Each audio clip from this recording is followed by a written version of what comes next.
how did a Man United supporter, a West Ham supporter and a Leeds supporter end up coming together to manage? Should never really be in the same room. We shouldn't.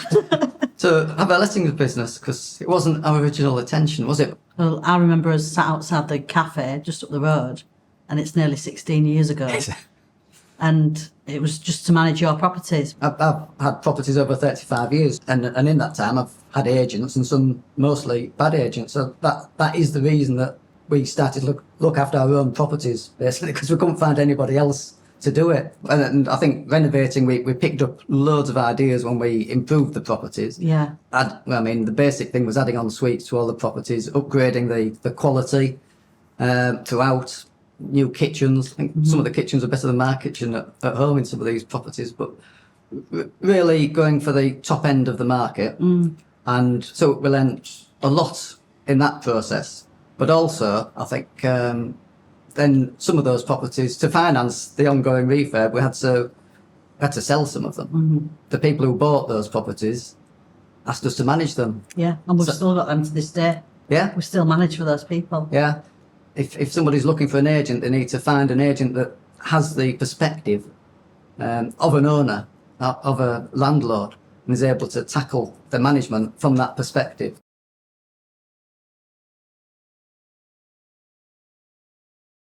If somebody's looking for an agent, they need to find an agent that has the perspective of an owner, of a landlord, and is able to tackle the management from that perspective. I think that's the danger sometimes with the bigger agencies, that they haven't got that type of thinking. They're a big office, they've got a lot going on, whereas a smaller office can get really hands-on and in there dealing with it just like they do their own properties. Definitely.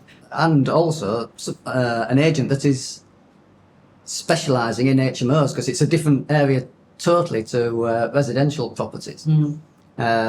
There's so many rules and regulations that need to be adhered to, so they might need to try 2 or 3 agents before they find that right one. They should treat it as an interview process, shouldn't they? I think a lot of investors, they'll buy an investment property that's already got a management agent looking after it. Yeah. But you don't need and to they'll stay carry on with them. Yeah, you don't need to stay with that agent.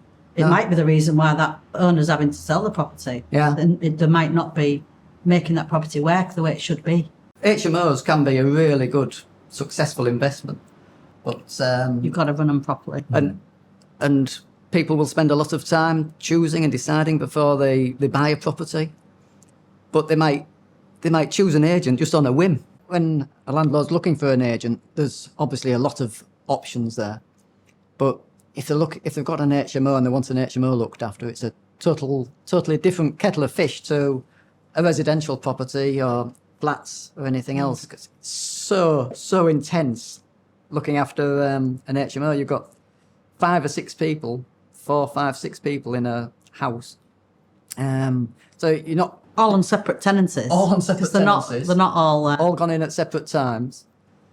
You've got the communal areas to look after, and who's pinched my tomato, and he's not emptied the bins today, and all that sort of thing. But and the laws and regulations are a whole different ballgame to residential.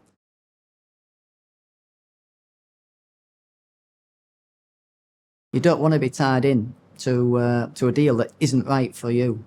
Don't sign in for a 3-year contract, a 3-year agreement. Just go with them for 6 months or a year, with the option to leave if things aren't working for them. I think some owners they think it's a really tricky thing to change agents. Yeah, when maybe. It isn't. Yeah. It isn't really. If you've got properties with an agent at the moment and things aren't quite right, have those conversations, and ultimately if that agent can't fulfil your needs, then you should be looking elsewhere, shouldn't you? Because that investment is a vital part of your life, and it needs nurturing. It needs to be working at its full maximum potential all the time. If you've got the right agent and you have got another business, that's perfect for you, isn't it? Yeah. You can concentrate on your other business and know, It's the rest dream. assured that your Yeah. investments are working well. Yeah. That's great.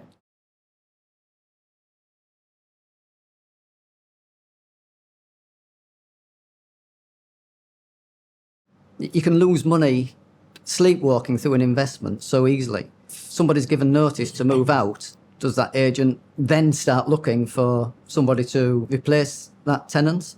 Or do they wait until they've actually gone out and then start marketing it? And I'm sure, and well, I know for a fact a lot. You need to be in there pretty much the day or the day after that the notice is given and check the condition of that room. Do you need to do any renovations to it and painting? You know, there's going to be general wear and tear in there. Yeah. So get it done while that tenant's still living there. But sometimes you can do that. You're proactively doing what is best for that owner. Nipping maintenance issues in the bud is a big one, isn't it? You know, before they become bigger issues. And the agent should be going 4 times a year. At least 4 times a year. I mean, you're probably in there more than that, aren't you? Because you're doing viewings and other things. And so report to the landlord, get some quotes, get it fixed, and maintain the property as it should be.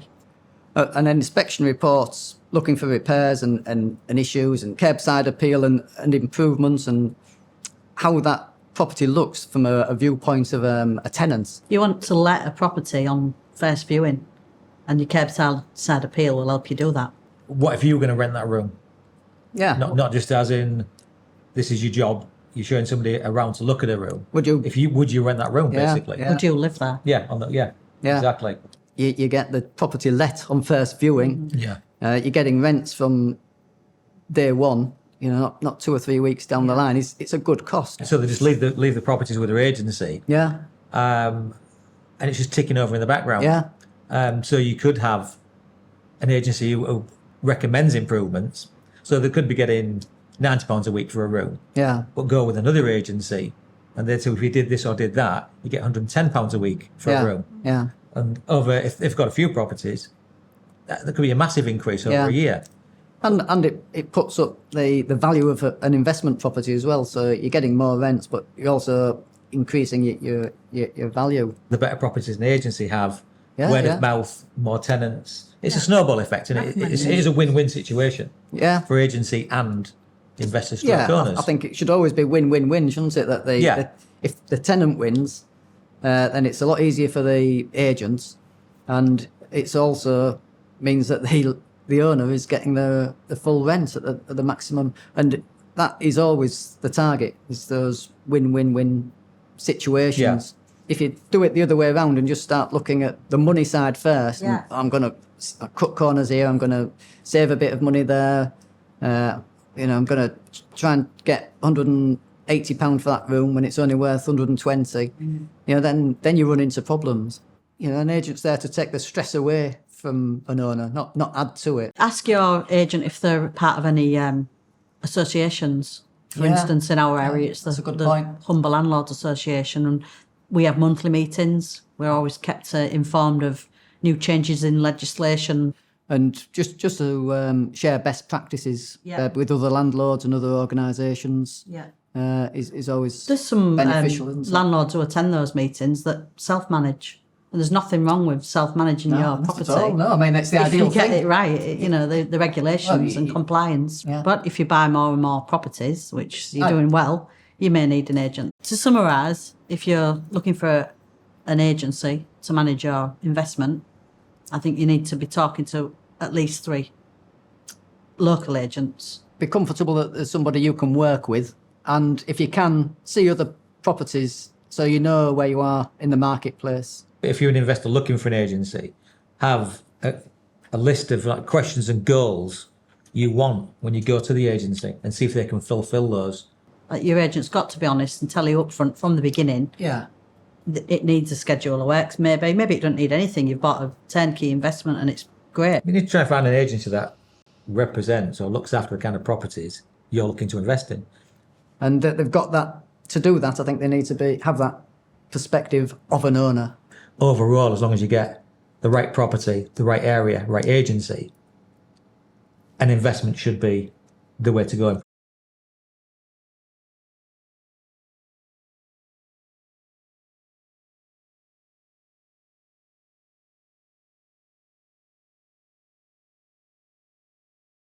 We're actually now getting some of the top rates in the city. That's down to what we've spent on the property and how it's managed. but you've spent that money on that property and you've had very little maintenance in between doing it. You've future-proofed it. It's future-proof is a terminology we like, isn't it? And we use a lot. And it isn't just the rents that you receive from a property.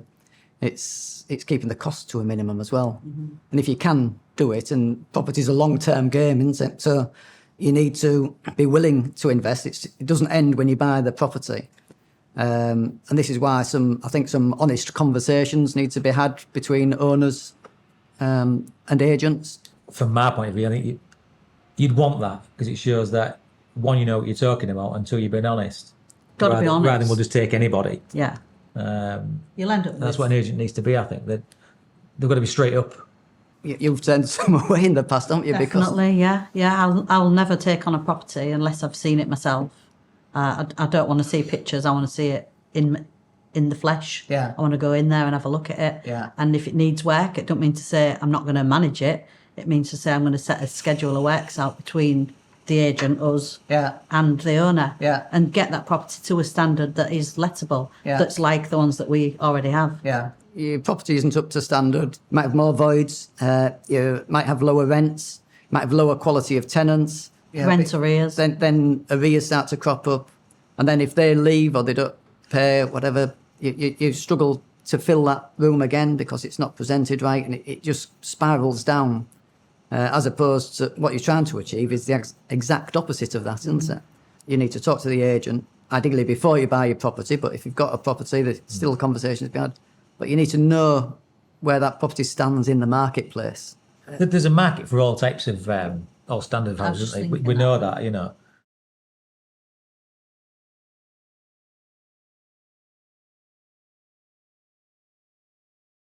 If an owner's looking and they've not got a property, talk to an agent beforehand. Locations can change from street to street, almost, can't it? A good location and a bad location.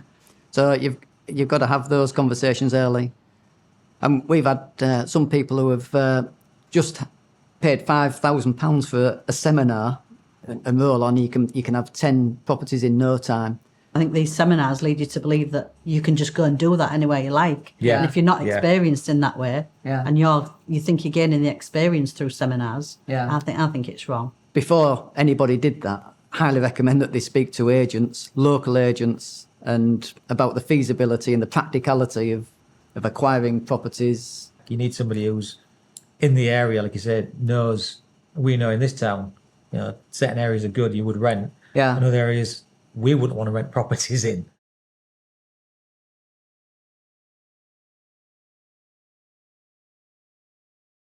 You might not be allowed to actually rent that property as a HMO if you're a HMO investor. Oh, you had that? I've had that myself where they've come to me, will you manage my property? I've got this HMO, just going to touch it up with a bit of paint, etc., etc. And I've said, hang on a minute, are you actually allowed to rent it as a HMO? But that was in an Article 4 in Article 4 area, which he didn't know. He didn't have planning permission for it. If it had come to us first, or another agent, who knows what they're doing, then it'd have been advised that way, and would have found him somewhere else that he could have rented as a HMO. Another landlord who, you know, as an agency, you can offer a service where you manage a refurb on the property. No, I'll do it myself. I didn't want to pay whatever the fee was. But then, after the refurb was done, I asked you to look at it, and the rooms are the wrong size. So for the sake of a few £1,000s, whatever the fee is, you've cost yourself probably a lot more. Yeah. Which is, you know, it's a sad story, isn't it? But sad, these conversations need to be had as early as possible. It's a massive leap of trust, isn't it, for an owner and an agent. You need to make sure that agent has the capability, the knowledge, the experience. Well, there's a lot of compliance issues with HMOs. Massive compliance, Lots and lots, and it seems to get bigger each year, really. Yeah. The licensing to do on a 5-year basis, but they often they'll come down the council and inspect your property. You end up with they're getting more and more strict. PAT testing annually. Yeah. Emergency lights, the gas certificates annually. Yeah. They've got to be kept up to date all the time. With the HMO, there's a lot more going on. So as a owner investor, you've got to pick an agency that's used to dealing with that. Yeah, but it's worth the extra cost because the fines for not being compliant for a HMO owner, I think, are up to £30,000. Yeah. You don't want that. Well, nobody does. That's your investment gone up the Swanee. Yeah. You know, an agent's there to take the stress away from an owner, not add to it.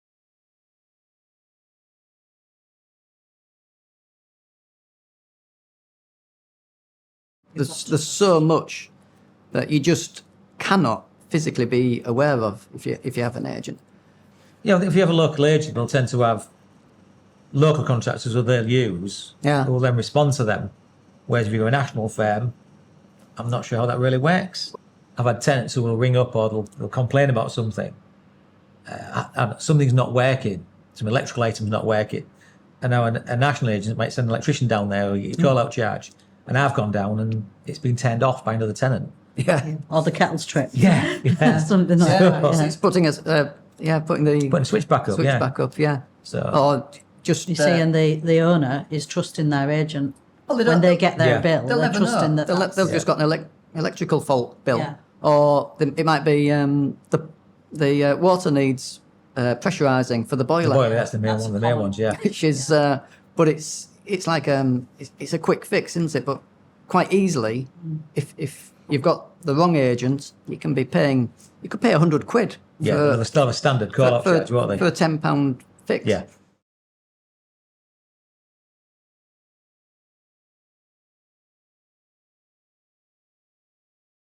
So you might think, you know, you're top of the market, and then you go around 3 or 4 other properties, and you know you're actually towards the bottom end.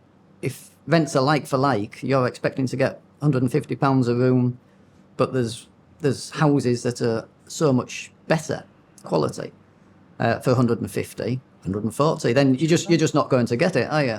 And again, it has to be realistic. Can work with you in achieving these goals. Yeah.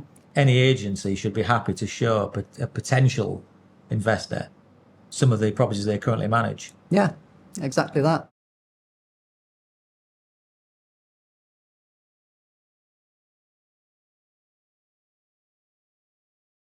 I think the communication is a massive point. You want somewhere physically you can actually go to, don't you? I mean, the online agencies, it's difficult then, isn't it, to get communication channels going Yeah.